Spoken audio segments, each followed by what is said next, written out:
Salam dostlar, bütün salam verenlere salamları çatdırıram. Şahin Bey yazır, davayçı Rus dilindədir. Xahiş edirəm Rus dilli dostlar inciməyəsiniz. Mən hansı dildə dediyim kimi sual olacaqsa o dildə bu suala mən cavab verəcəyim. На сегодня одна из самых важных проблем, проблема Карабахского конфликта. Есть ли у вас предложение по поводу решения этой проблемы? Да, я согласен, что Нагорно-Карабахская проблема – это одна из самых тяжелых проблем.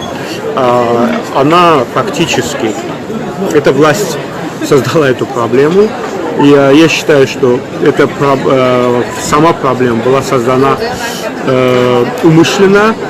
Хотя я бы сказал, что я не считаю, что сама проблема возникла в 80-х годах. То есть фактически все советские годы в Карабахе шла политика по усилению роли армянского населения.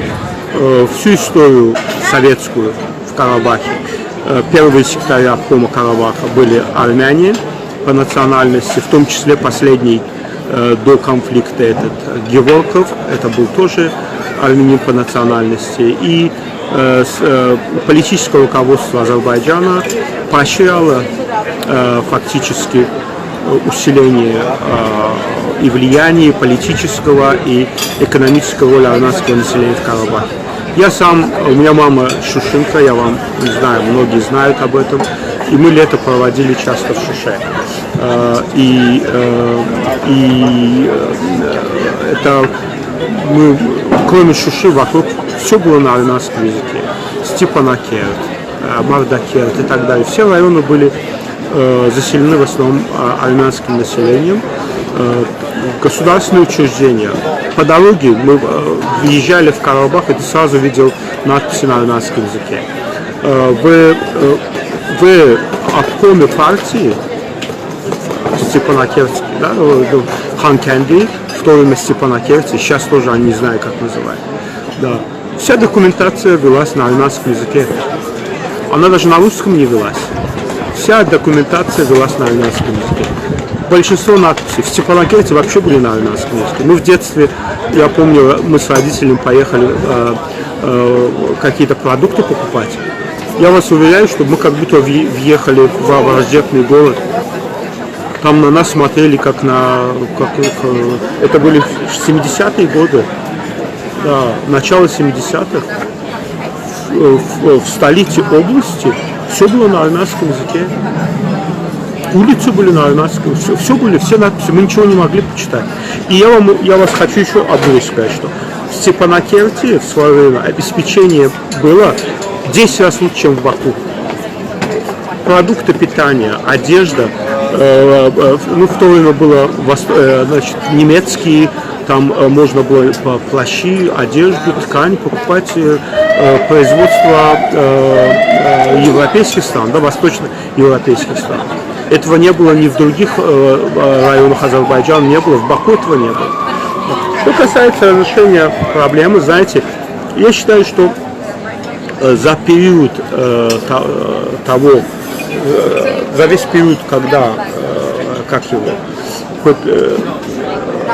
посредники, да, пытались помочь в разрешению этой проблемы, было очень много различных предложений. И там киевские договоренности, киевские предложения и так далее. Европейский Союз пытался в этом вопросе помочь. И я считаю, что то есть вариант силового разрешения я полностью отрицаю. То есть этот вариант я бы не хотел, чтобы мы прибегли к этому варианту. И для этого я считаю, что нужен референдум азербайджанского народа. Да? Если есть народ решает, что то есть в том виде, которым мы хотим, разрешение карабахской проблемы не существует. То есть есть только, то есть если мы хотим, чтобы он решался только так, как мы хотим, это только война. А война – это десятки тысяч погибших, десятки тысяч раненых. Если мы готовы к этому, наша экономика готова, наш народ к этому готов, то да, Но мы должны осознавать, что в период, когда наша армия и сепаратисты были вооружены легкими видами вооружения, это были в основном старые типы вооружения. Помните, алазанью стреляли, да? То есть эти снаряды для разгона облаков. Ну потом, да, появились там старые советские танки и так далее. Но сегодня надо признать, что обе стороны имеют мощные вооруженные силы.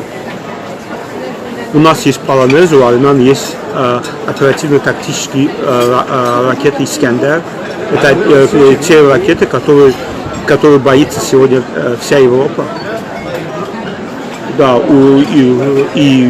да, у нас может быть численное превосходство. Может быть, в каких-то видах вооружений у нас есть превосходство. Но они обороняющаяся сторона. Там минные заграждения. Обороняющая сторона имеет всегда преимущество. То есть там укрепленный район обороны, укрепленные позиции армянских вооруженных сил. И здесь обязательно без очень больших жертв не обойдется. Без серьезных потерь для экономики не обойдется. Да, вы знаете, здесь можно часами говорить, но я уверен, что сегодня есть больше возможностей решения карабахских проблем мирным путем, чем когда бы это не было.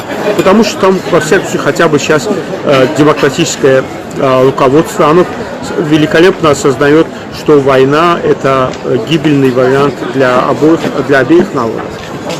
Я уверен, что мы сможем убедить армянское руководство, что давайте договариваться, иначе, да, мы готовы на войну, если не будет решения проблемы. Карабахская проблема, я уверен, что мы решим ее мирным путем, но для этого и переговорный процесс должен быть открытым. Нельзя вести переговорный путь за закрытыми дверями. Народ Азербайджана должен знать, о чем говорится. Мы даже в Милли Меджлисе никто не знает, о чем тема переговоров. Держится конфиденциально, закрыто от азербайджанского народа. В МИДе, Министерство иностранных дел не знают, дипломаты не знают о переговорном процессе. Значит, если скрывают от народа, значит, есть что скрывать. А зачем надо скрывать от народа? Я считаю, что открытые должны быть. И даже переговоры, двусторонние переговоры в открытую должны вестись. Я уверен, что я вижу, что тот же Пашинян сторонник того, чтобы переговоры проходили в прозрачном режиме, чтобы народы знали, о чем идут переговоры. Здесь ничего не должно быть скрываться.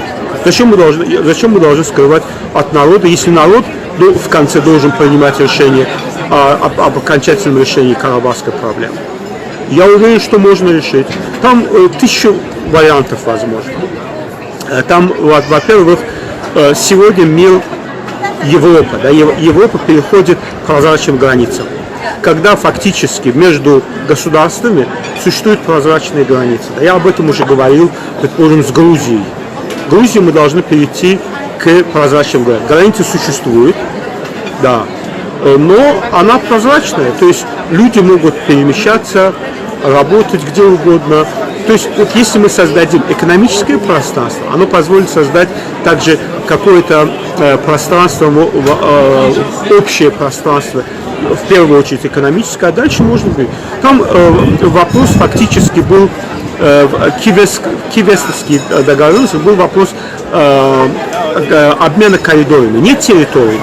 При освобождении всех оккупированных территорий Азербайджана вопрос был о создании коридоров. Коридор, соединяющий, Мигринский коридор, который бы соединял Азербайджан с Нахчеваном. Вы знаете, что у нас сухопутной границы нету. А также коридор, равнозначные два коридора, соединяющие Карабах с Арменией. А почему бы нет? Пусть люди ездят, сотрудничают, экономические отношения. Другой вариант, знаете, это только горлопаны, негодяи говорят об Эляйляджи, Тагададжих, Бураджих, Эляйджи. Никто из которых горлопанов, ни один из них в Карабах не готов посылать своих детей. Поэтому я уверен, что есть вариант решения, демократический вариант, честный вариант, вариант, при котором мы ставим в известность свой народ, свои народы, свои населения. Если мы видим, что нет такого варианта, который бы устраивал бы азербайджанский народ, тогда варианты войны, но война это война на уничтожение. И неизвестно, кто. В войне двух маленьких государств выигравших, проигравших не будет. То есть оба народа проиграют, оба государства проиграют. Это урон экономики, человеческий урон, это тысячи погибших молодых людей, и никто, матери, ни одно государство еще не удавалось вернуть матери сына, или же жене мужа, или же ребенку отца. Погибает человек, и все, нет человека. И эти патриоты пусть идут, отдыхают. Мы будем решать карабахскую проблему мирным путем и будем использовать опыт европейских государств, цивильный опыт, когда нужно решать эти вопросы.